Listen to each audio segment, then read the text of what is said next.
Welcome to the podcast 1000 Reasons for Feeling Awe. And before I embark on the wondrous journey of 999 interviews with experts from around the world, I'd like to offer a reason of my own.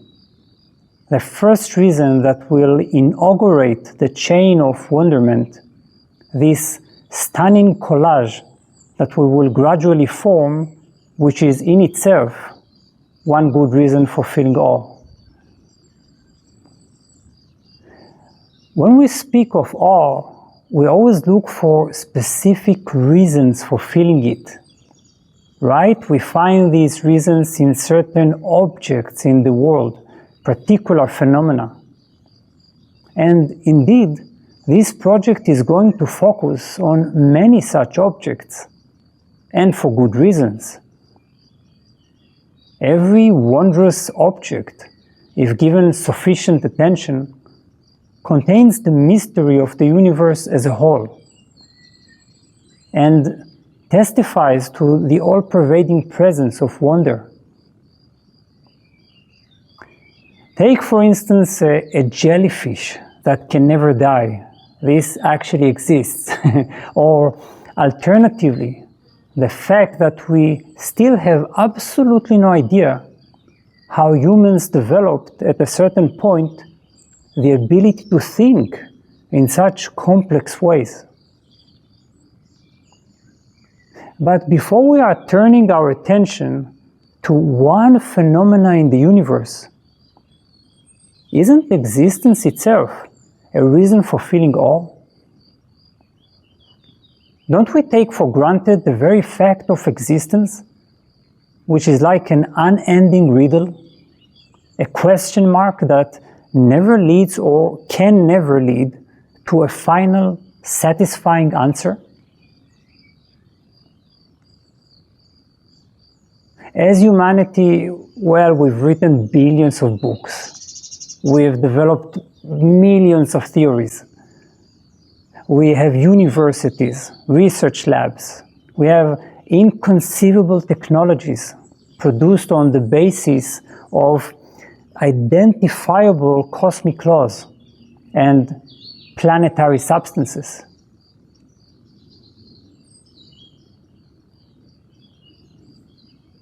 All this time we have the feeling that we are approaching the comprehension of the universe any minute now, but in actuality, we may perhaps grasp how the universe behaves, how things work, but not what the universe is, and who and what we are, and where we have emerged from.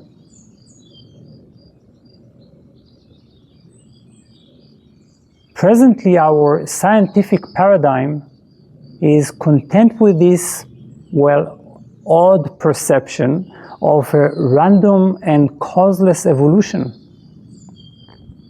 This is actually not an explanation for anything.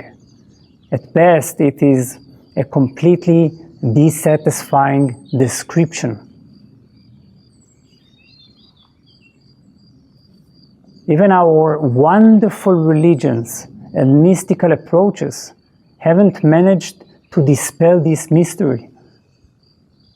We may perhaps declare with confidence that God is one, yet we have no idea who this one is, or what is the reason that the universe has erupted out of the blue. We have countless theories which we can either adopt or reject. But as Albert Camus wrote again and again in his Myth of Sisyphus, one of my favorite books, the universe itself remains silent in the face of humanity's question. And as American philosopher Thomas Nagel added in response, even if the universe would finally speak, the answer wouldn't necessarily appease our answer-seeking mind and heart. So Instead of praying for an answer, I'd suggest stopping from time to time in the midst of this existence and feeling this undying question mark, which is truly the number one reason for feeling awe. What is all this? Where and why have we come from? What are all these people, animals, plants, rocks, with this inconceivable attention to detail, the dizzying complexity, the diversity? What is this breathtakingly vast universe with its hundreds of billions of galaxies and the enormous space between all the celestial bodies? And not to mention the fact that we ourselves are floating in this space. And above all, what am I? Where has this body come from? And what is the sense of my existence? And the unstoppable fact of the death of this body. All I can say, and all you can say, is that one day I or you found myself or yourself existing, right?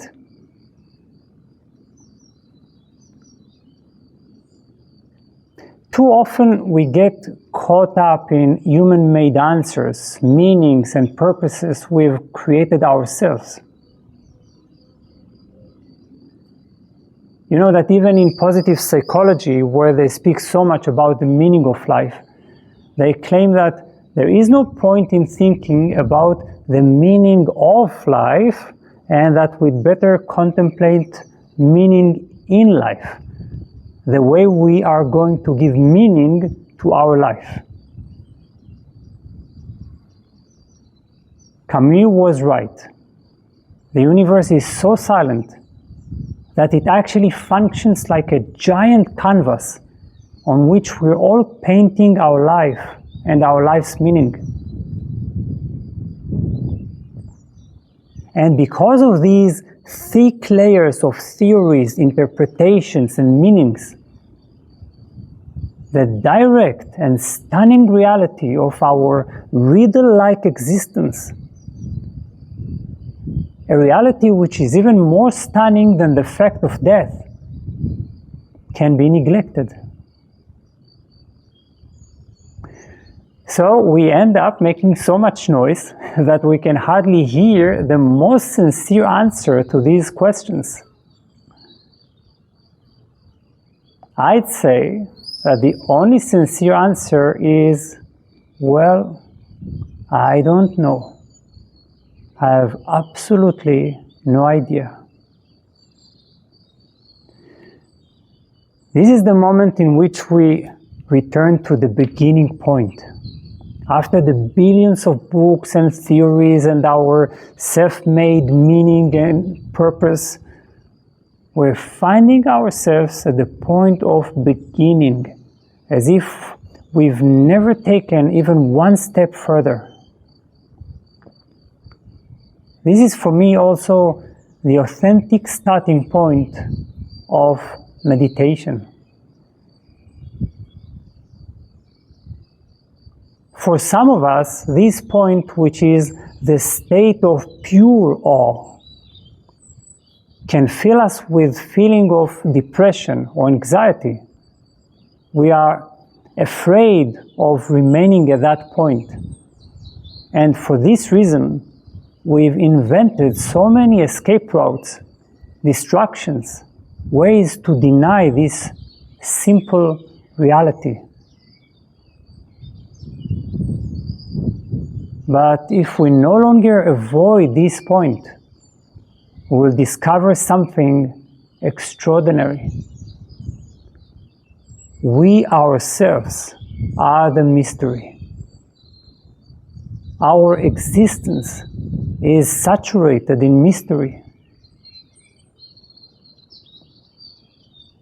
Too often we speak about the mystery of existence or the mystery of the universe, but this makes it sound as if the mystery exists somewhere outside us and that we only bear witness to it, right?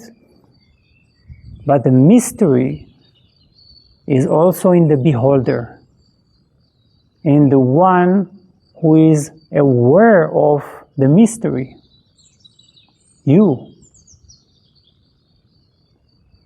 We are all steeped in an ocean of mystery, and the sense of wonderment arises directly from this ocean and also connects us with it.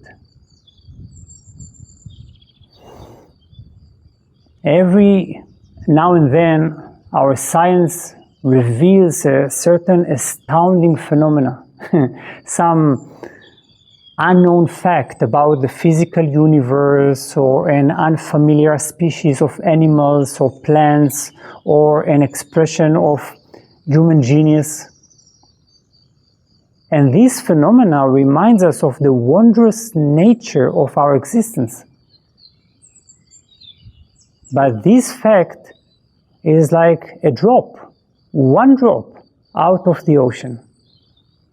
It is a drop that represents the ocean, which is our existence as a whole. Put simply, we, your, my very existence, are the first reason for feeling awe.